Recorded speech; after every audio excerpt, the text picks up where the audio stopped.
You just realized your business needed to hire someone yesterday. How can you find amazing candidates fast? Easy. Just use Indeed. Stop struggling to get your job post seen on other job sites. With Indeed sponsored jobs, your post jumps to the top of the page for your relevant candidates, so you can reach the people you want faster. According to Indeed data, sponsored jobs posted directly on Indeed have 45% more applications than non-sponsored jobs. Don't wait any longer. Speed up your hiring right now with Indeed. And listeners of this show will get a $75 sponsored job credit to get your jobs more visibility at Indeed.com/kidsandfamily. Just go to Indeed.com/kidsandfamily right now and support our show by saying you heard about Indeed on this podcast. Terms and conditions apply. Hiring? Indeed is all you need. I thank you very much for listening to the No Fruit Podcast. I have a question for you. What if I told you the key to stopping anger, irritation, and frustration isn't anger management? Today, we're joined by Dr. Mort Orman, and who shows us how to eliminate those emotions at the source and why everything we've been taught might be wrong. We'll be back to you right after this. Let's talk about love and marriage the way that God intended.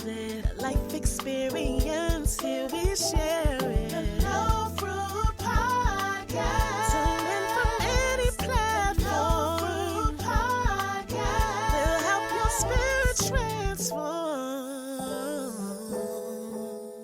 We thank you very much for tuning in. So we're going to get all the way into the weeds. Dr. Orman, right? You spent over 40 years helping people overcome stress and anger, not by managing it, by eliminating it. Let's start here, right? So why do you believe that most anger management programs are actually part of the problem, maybe not part of the solution? Well, what I discovered like 40 years ago was that stress management and anger management, they all do good things, but they never really let you get rid of the problems. They help you manage the symptoms and manage the consequences. If stress is building up or anger is building up, then there are techniques you can use to keep that from being, very destructive in your life. But it doesn't turn off the anger or the stress. You keep having it, and you keep having to use the management techniques over and over again. I think it's much better. I think if you ask people, would you rather manage your anger for the rest of your life or just stop being angry when you don't want to be angry? They would say, yeah, I'd rather not have that anger build up. I'd rather not have have to worry about, creating damage to myself or to my relationships or other things like that. But most people don't know how to do it. And we're not being taught that. We're mainly being taught, think about anger management, think about managing the symptoms, but don't worry about the causes. Or the causes are obvious, and you can't do anything about them because that's other people's behaviors you can't control, and what happens in the world and politics. You can't control all that stuff. So don't even worry about the causes. And it turns out those aren't actually the causes of our emotions. They're the triggers. There's a difference between a trigger and a cause. The trigger is what sets it off. And the cause is what's going on in our brain. Our brain is actually creating the emotions. Our brain is telling us to look at the situation in a way that makes us angry.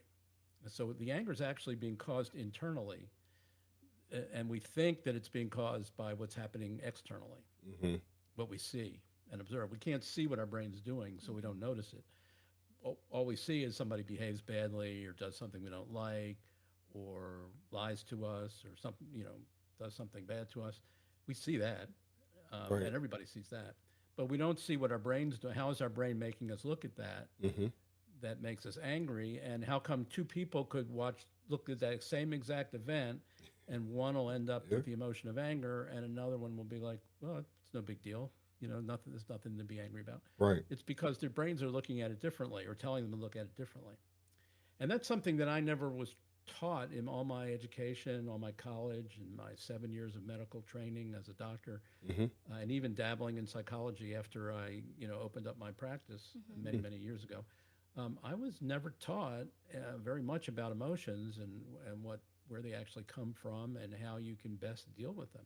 I was just taught the standard things that most people are taught today. Is just manage the, punch a punching bag, run 5 miles, use I statements rather than you statements. Right, right, right. Do all these, all these maneuvers once you've gotten angry. Hmm. So I may not look like a very angry guy right now, but back in my 20s and 30s, I had a lot of anger. I was triggered very easily. When I opened my practice, I would get angry at my patients at the drop of a dime if they didn't follow my advice or they did made bad decisions about their health, and all of my relationships were just they just fizzled after a short period of time because I just didn't know how to control my anger, and it was really disappointing because I had been very successful up to that point in solving whatever problems were in front of me throughout my lifetime. And this one, anger and emotions and stress, was something I just could not, I could not figure out how to defeat those things, and they kept defeating me. And so I was, I was successful professionally as a doctor, but I wasn't feeling successful inside because I really couldn't control my emotions. So I have a question then, because you're talking about it's internal, right? But a lot of times we don't like to look in the mirror, Dr. Mort. We don't want to deal with that. So how would you encourage someone to look in the mirror, especially if, because you say a lot of I statements, but it's a lot easier for us to point the finger the other way, right? So how do we deal with that person in the mirror? Well, you first have to have that person understand that their emotions are coming from inside them. Mm-hmm. And, it's very simple. We just talked about it. They will acknowledge that they've been standing side by side with somebody and they both witnessed the same event and one had one emotion and the other didn't. Mm-hmm. And so that tells you right there, that it can't be the external event that's the main driver or the main cause of our emotions. It has to be what's going on inside us. So if you can't accept that, then you're not going to look inside. Because the next question is, okay, if that's true, then how am I doing that? How is my brain making me angry? And it turns out it's actually not complicated. It's very simple, and I show people very easily, and we can do it here. We can do it here for your audience or for yourselves. What the filters are that your brain is using to make you angry, and once you see them and make them visible, then every time you can see that every time you've ever gotten angry, it was because your brain told you to look at things in those 3 ways. And so people really, once they are willing to consider that they are creating their emotions, not the external circumstances, and you can show them in a very simple fashion where you don't have to be a genius, you don't have to be a psychologist or a psychiatrist. You just have to remember 3 simple things. And they go like, oh, okay. I didn't know the formula for anger before. Now I know what my brain is doing every time it's making me angry. And it's really useful. It's useful in marriages. It's useful in families, or any kind of relationship, business relationships. It's very handy to know the formula for the different emotions that, how your brain creates them. And it's the same for all of us. The reason you get angry or your wife gets angry or I get angry it's the same 3 filters. Our brains are giving us the same 3 perspectives for looking at situations that make us angry. And the situations can be vastly different that trigger us, and are for most people. But once you get angry, it's always coming from the same 3 ways of looking at things. Yeah, I think that's really good what you're saying when it comes to the difference between managing something and contrling something. Yes. A lot of times when we go, or even eliminating it, getting you're right, rid of it. and that's what I was saying, and just eliminating something. So, so many things in life tell us how to manage it. Weight management, managing your chronic conditions, and now like you said, you go to anger management if something happens, and the judge will say you have to go to anger management courses for X number of times. Yes. So this is really good. What you're showing us and telling us is that you can control it and you can eliminate it. So. Yes. Why is it that so many people in society are telling us to manage these things, whether it's anger management or chronic conditions? Why are they not telling us, to control it or even to eliminate it? Well, because it's easier to point the finger at the things outside of us. Like right. you said, it's harder to say, take responsibility for the fact that I am generating my own emotions and my brain is generating it, and it's all invisible, so I don't know how it's happening. So it's hard for me to wrap my head around it. It's much easier to see somebody do something that I don't like and blame that for my anger. You made me, and the common, phrase is, you made me angry. Right. Which right. really isn't true. They did what they did, and they may have done a bad thing or a harmful thing, but that didn't make you angry. What made you angry is your brain told you, look at it in these three ways, and that'll guarantee that you get angry. So what is the story that we probably tell ourselves, i.e. your three ideas, that we tell ourselves to be angry or show this aggression or whatever it is? Okay. So I'll give you the three filters. People should write these down and keep these, because it'll make the invisible process visible anytime you want. Anytime you get angry, you just pull these three things out. And you say, okay, here's why I got angry. So the first one is we look at the situation, whatever it was. Somebody did something bad and wrong they shouldn't have done. So you notice we don't get angry if we think somebody did something terrific or wonderful or fantastic. It's always a negative judgment about what they did. All right. The second thing is we assume that somebody was hurt or harmed or negatively impacted by the bad behavior. It could be us, it could be somebody we care about or something we care about. It could be the planet. You could get angry at people harming the planet. Anything where you see a negative impact or harm. Okay, so that's the second filter. And then the third filter is a filter of blame, but it's a very specific kind of blame. It's a very narrow, our brain gives us a very narrow view of blame. So it's like we have horse blinders on, and we only see what that person who did the bad and wrong thing did or didn't do. We don't see any other causes that might have been involved. The brain just filters them out. Okay? They may have been there, they may have been real, but all we see is that person did this, or they didn't do that, or they said this, or whatever. Okay? So when you have those three filters, bad, wrong, negative impact, and I call unilateral blame, all right, that will make you angry. When you see things through those filters and you believe that those three things are true, which your brain is telling you are true, you're going to get angry. And different emotions have different sets of filters that cause them. So anxiety has a different set of three filters. Guilt has a different set. Worry has another set. Sadness has another. All of our emotions come from a small number of ways our brain tells us to look at the situation, and then then the body produces the hormones and the chemicals and the neurotransmitters and all that physiologic stuff, and we feel the emotion. Okay, but it's coming from looking at it from those three ways. So, for example, have either of you ever gotten angry at the other one in the history of your relationship? I think that's an understatement. Or in the last 24 hours. No, not the last 24 hours. So can either of you pick a time when you might have been angry at each other that you can remember? I want to say, I don't know on my end, I don't know if I've been angry, because that's one thing that we've done very well, has been able to try to express ourselves to each other. Now, have we decided to be a little upset and not talk for a while? Yes. Right, well, let me change the question. Have you ever been, anytime you've ever been angry, not in your relationship, about anything?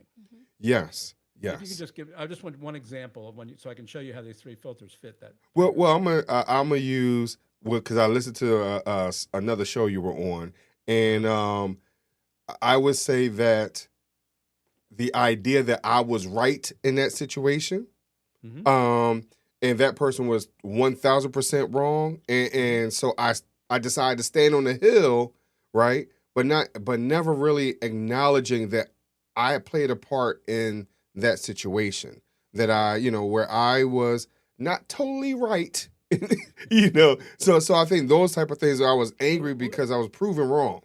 Well, that's a good example, because what our brain will do is our brain will say that I'm right, they're wrong. So therefore, they're doing something wrong by sticking with their point of view. Right. Okay. Which it looks to us that it's totally wrong. Mm-hmm. All right. And as a result of that, we're assuming some negative impact. And it could be just in the relationship between the two of us, is why won't they admit that they're wrong? Right. And that's a negative impact. Or it may have some other implications down the road, that whatever it is they're believing that you think is wrong cause problems.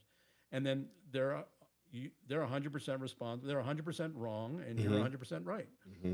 okay, or 0% wrong.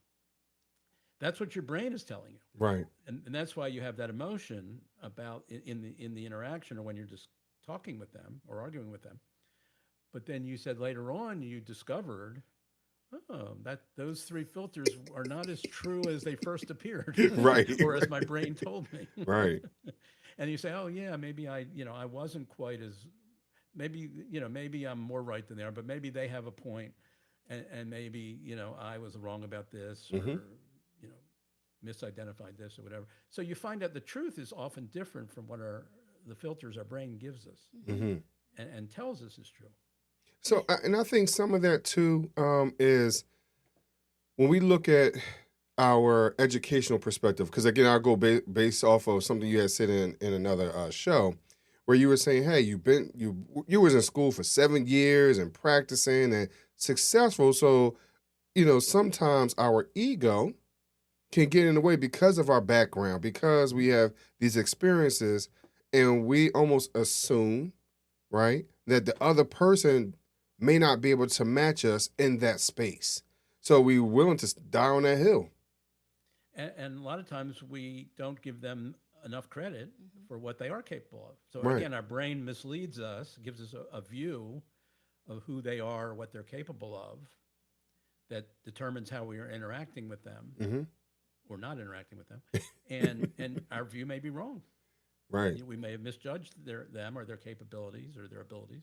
And that happens all the time. I mean, our brains are constantly tricking us. But one of the throughout evolution, one thing our brains got very good at is making us think we're right all the time, whether we are or not. And we kind of had to do that to keep us alive, back in the day when things were very dangerous, because you had to make these quick decisions. Your brain would give you a way of looking at something. Is this dangerous? Is this a dangerous person or a dangerous animal or something like that? Do I need to run? Can I stay?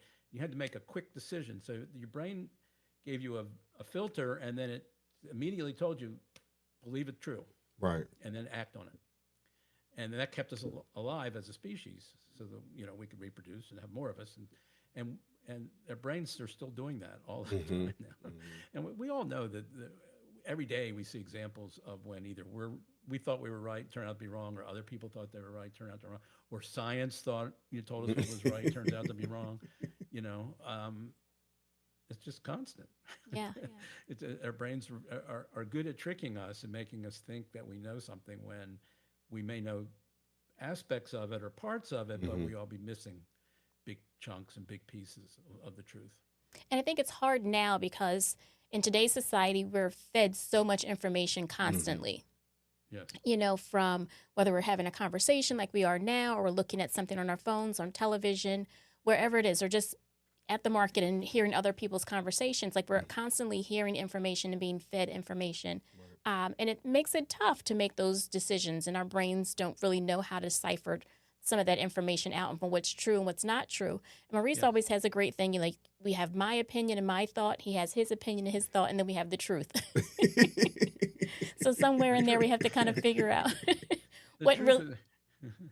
I was on another show recently where it was all about you have a what's your favorite saying? And the one I chose was, the map is not the territory.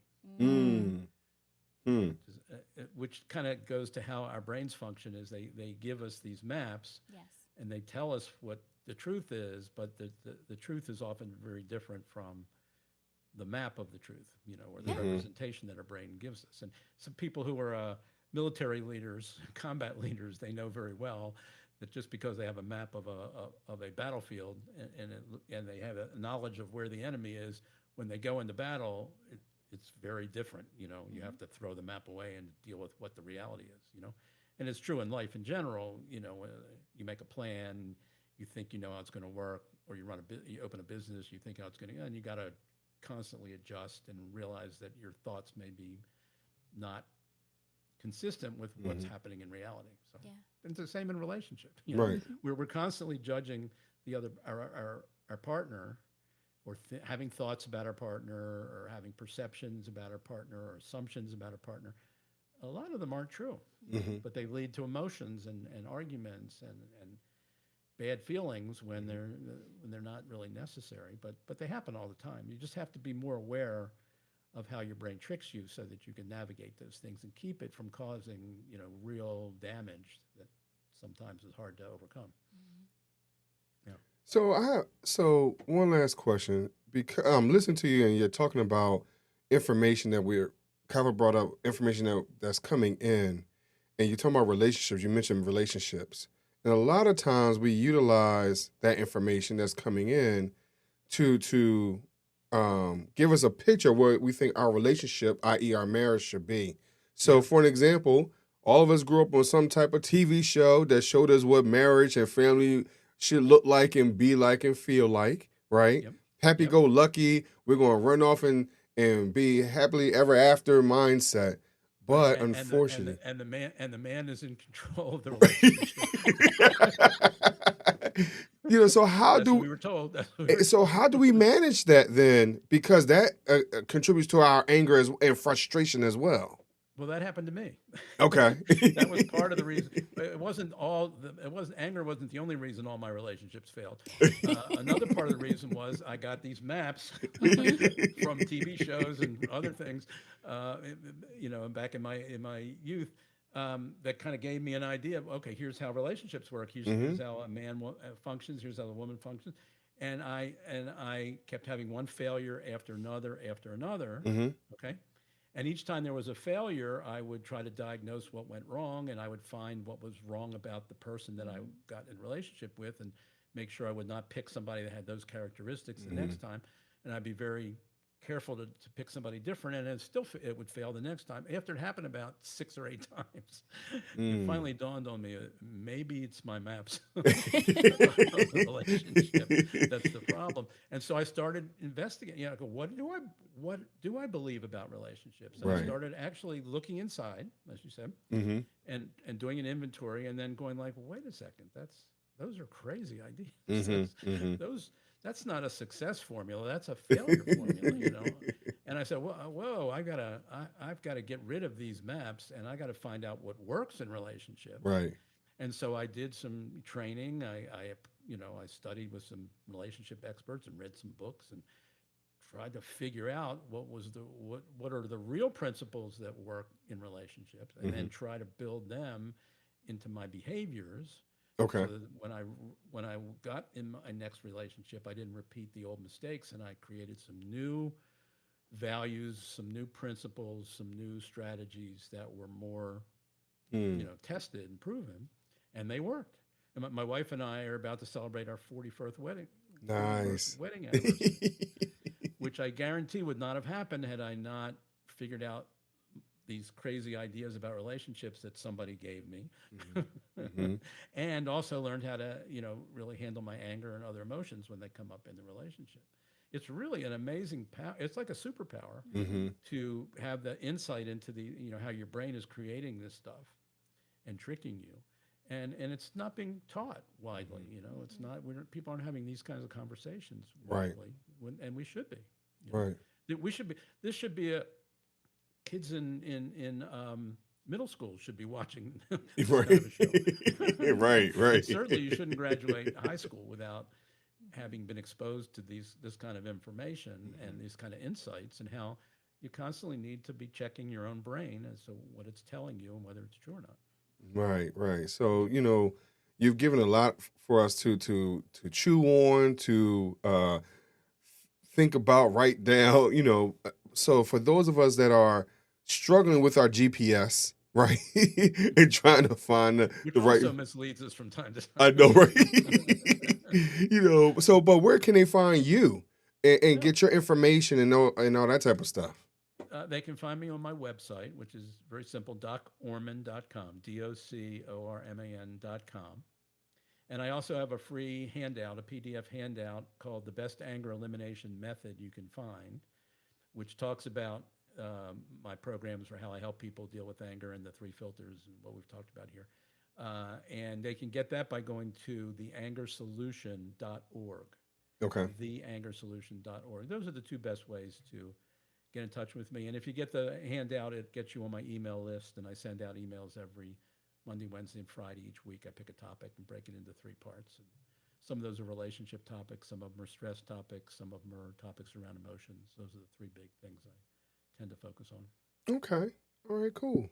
Great. All that information that you just gave to us will be in the show notes. Mm-hmm. So for those that are not able to write all that down at this moment, Right. it will be there for you. So you'll be able to get in contact with Dr. Mort at a later time. But while we still have you here, Dr. Mort, there is one question that I've been waiting to ask you. Something that you said earlier triggered this question. You said something to us about dancing. So my last question for you is, if you could sing a duet with anyone in the world, living or deceased, who would you sing that duet with? Probably Cher. Oh, Cher. Nice. Great, yes. So what made you pick Cher? Yes. If it was a man,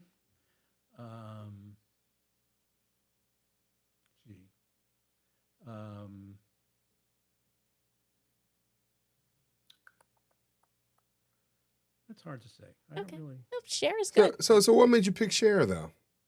Well, I just grew up kind of a fan of Cher. Oh, okay. I used to watch the Sonny and Cher Cher show. In Right. fact, it's funny. I used to moonlight. When I was a resident, I would a general practitioner in our area hired me to work in his practice on Friday evenings. He wanted the Friday evenings off, and so I would take care of his patients on Friday evenings. And oftentimes there weren't a lot of patients coming in all the time, and he had a TV set in there, and it was right around the time when the Sonny and Cher show was on, so I would always watch if there was no patients coming. Yes. That's a nice way to get And it in fact, they appeared at my college. I went to Duke University. Okay. And they appeared for a live event there. Oh, great. When I was in school there. So Yeah. let's kind of have that kind of relationship. And I followed her career. Yeah. Right. Cool. She's great. Well, we thank you very much for coming onto the show, Dr. No, Mort. my pleasure. My pleasure. It's great to meet you. Same Same here. here. Same here. Seems like you have a very solid relationship. That's great. We work on it daily. Trust me. It's obvious. Yeah. Because of some of the things that you said about just being able to look in the mirror. It took me a while to get to that point. Not being judgmental, things like that. So I'm listening to you. I'm like, hey, I did a lot of work. I'm not saying she hasn't. It's very powerful to look inside because you have much more control over what goes on inside than what goes on outside. And the part is I didn't understand what was the fuel to that fire. And so I had to really deal with that and come to terms with that because I thought that was the most important part. Because sometimes I didn't always understand my judgmental mentality or why I thought, like you said, everybody else was wrong and this, that, and the other, not understanding everyone else's experiences. So I'll give you a quick background. I'm sorry, I know this show is a little longer. But so both Kafi and I, our grandparents were born in South Carolina. Both of them were born in the same actual township. Wow. Which we didn't know, right? Until later on. Then we're like, are we really cousins? But, even where they were born and they were my grandmother and her grandmother about 4 years apart. But, you would think that, hey, you're in the same town, same area, but you don't realize that their life experiences were vastly different, right?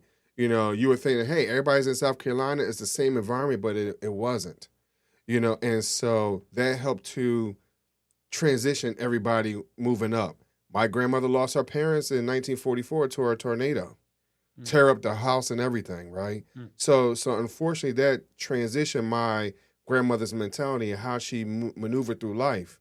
Her grandmother was bitten by a snake as a kid, so she was scared of other stuff, So we don't realize all these other integral parts as to why we are who we are today. So those are the type of things that I know I had to do for myself in order for us to get to where we are. And just like yourself, we'll be celebrating 25 years this year, and so we're a little longer than most of our other family members and what we've seen because we've done a lot of the work.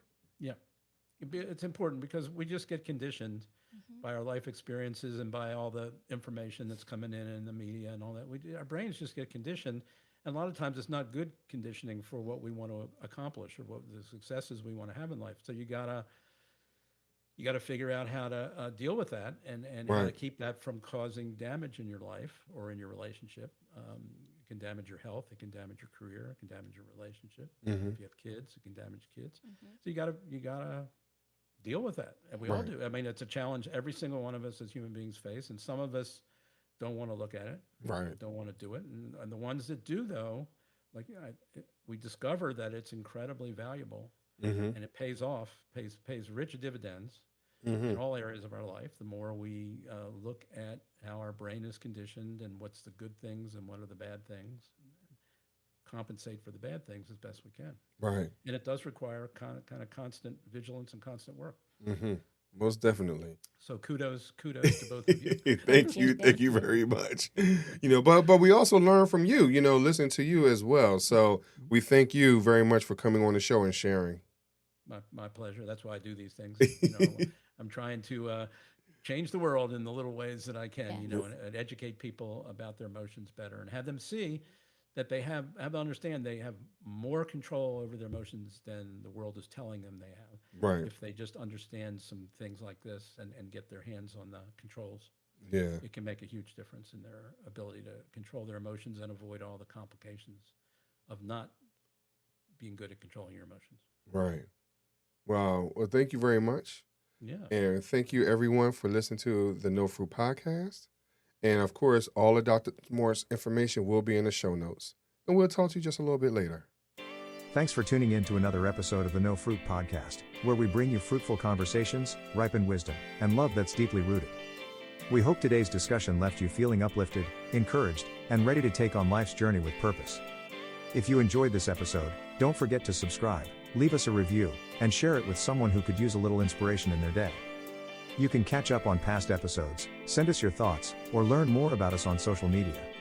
Until next time, stay rooted in love, and remember, every seed you plant today shapes the fruit of tomorrow. Take care, and we'll see you next time.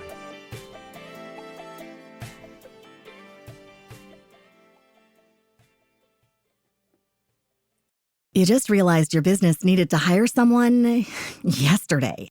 How can you find amazing candidates fast? Easy. Just use Indeed.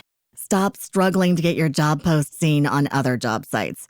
With Indeed sponsored jobs, your post jumps to the top of the page for your relevant candidates, so you can reach the people you want faster. According to Indeed data, sponsored jobs posted directly on Indeed have 45% more applications than non-sponsored jobs. Don't wait any longer. Speed up your hiring right now with Indeed. And listeners of this show will get a $75 sponsored job credit to get your jobs more visibility at Indeed.com/kidsandfamily. Just go to Indeed.com/kidsandfamily right now and support our show by saying you heard about Indeed on this podcast. Terms and conditions apply. Hiring? Indeed is all you need.